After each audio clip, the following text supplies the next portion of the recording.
Hello there, everyone. This is Forrest coming at you. It's time for your Just for Today encouraging word. Been a warm one. Hope y'all guys have been safe today. Here we go. Secrets and intimacy. Are we good at keeping secrets? Do we know how to be intimate? Here we go. We feared that if we ever revealed ourselves as we were, we would surely be rejected. Do you ever feel that if you share what you really think, that you're going to be rejected, like you're not going to be liked or loved for who you really are? Remember, if we try to say the right thing every time in order to get the right reaction or for someone to reply the way we want to, we're not living for ourselves. We are living to please other people whenever we try to say the right thing. But if you just say the truth, speak in love, which that's the hard part, because sometimes we get angry or we get hurt. We speak spitefully in order to hurt others. Not that I've ever done that. Liar. Yes, God forgive me. But we got to be careful with what comes out of our mouth. But if we speak truthfully and slowly and think about our words when they come out, life will be a bunch better. Having relationships without barriers, ones in which we can be entirely open with our feelings, is something many of us desire. So to have a relationship that you can just be open and share anything, you don't have to hold back, you can just share your feelings, your thoughts, and what's really going through your head, is something many of us desire. At the same time, the possibility of such intimacy causes us more fear than almost any other situation in life. It does. That's one of the main things. The way God created us, we are relational beings. We're not just human beings. We are created to have relationships with other people because God wanted to have a relationship with us. If we examine what frightens us, we'll usually find that we are attempting to hide an aspect of our personalities that we are ashamed of, an aspect we sometimes haven't even admitted to ourselves.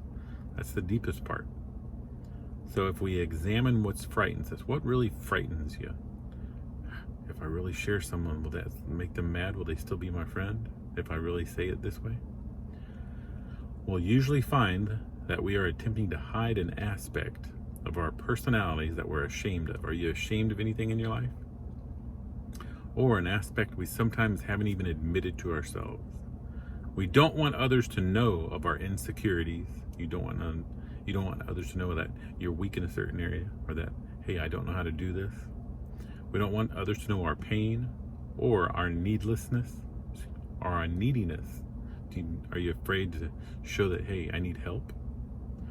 So we simply refuse to expose them. You just do the, I'm all right, how you doing?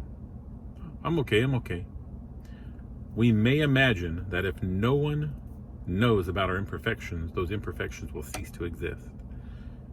If we imagine that no one knows, so you don't share and talk about them, let me tell you something, that's just like shoving it under a rug. The more you shove it under the rug, the more it grows. And until you clean that rug out, let me tell you, if we imagine that if no one knows our imperfections are usually what can help us grow in other areas, because we don't need to be perfect in every area. Jesus is the only one perfect. So being imperfect, with him in our weakness, we are made strong. So it takes time to learn, but it's not bad to not be perfect. I know I have scars on my life. I have scars on my body, so I'm not perfect. Jesus is the one that's perfect, and he has scars in his hands and feet and side for us. So if he has scars, don't be ashamed of your scars. This is the point where our relationship stops. Anyone who enters our lives will not get past the point at which our secrets begin. So wherever your secret begins, you're not going to let no one get past that area. You're not going to let nobody know you that closely. To maintain intimacy in a relationship, it is essential that we acknowledge our defects. To maintain intimacy, To maintain it, It is essential that we acknowledge our defects and accept them. So just acknowledge a defect. Okay, I need to work on this area in my life. It's a defect. When we do, the fortress of denial, erected to keep these things hidden, will come crashing down, enabling us to build up our relationship with others. Let me tell you something. When you start finding out the right people that you can trust and talk to, life gets a lot better, brother and sister. Because when you open up to a little bit to someone, and if they hurt you, you know that, hey, praise God, I got hurt. Now I know I don't need to invest time in that person.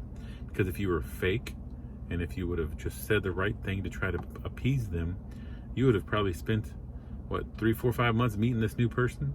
And all that time, you found out in just a little bit by being open and honest, and they hurt you. Praise God for a hurt. You didn't waste time in a friendship. We got to break down those walls, enabling us to build up our friendships and relationships with others. Just for today, I have opportunities to share my inner self. I will take advantage of those opportunities and draw closer to those I love. So when you just do one a week, one a month at least, you can draw closer to those you love. If you ever want to know a deeper way, share one hurt a week or one of your imperfections, and you can draw closer to those you love. So I pray all y'all have a great week, and I'll talk to you later. Best Shabbat.